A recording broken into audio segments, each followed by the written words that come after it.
Nous allons maintenant téléverser du contenu dans Dropbox et partager ce contenu.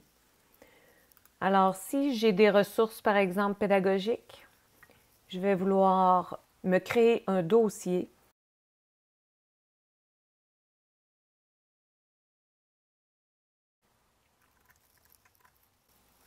Dans le cas présent, tout ce que je vais déposer dans ce dossier-là, je veux le partager avec ma collègue. Donc, je vais ouvrir et déposer du contenu.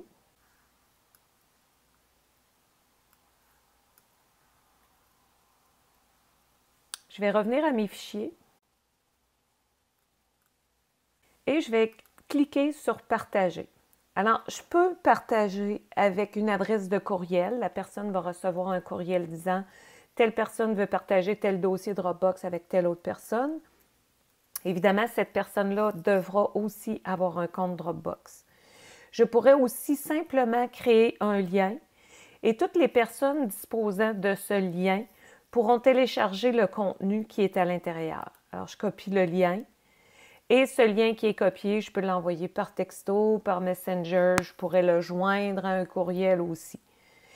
Et si vous procédez à un partage par courriel, à ce moment-là, vous pouvez limiter les gens à seulement afficher et télécharger le contenu, mais pas le modifier.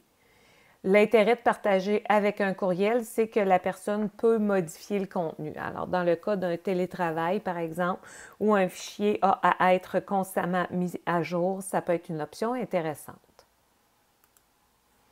Ce qui se retrouve à l'intérieur de ce dossier est partagé, comme on la voit avec la petite chaînette qui est ici. À l'intérieur du dossier, même si c'est inscrit que le dossier est visible par moi uniquement, vu qu'il est dans ce dossier qui est partagé, il sera accessible.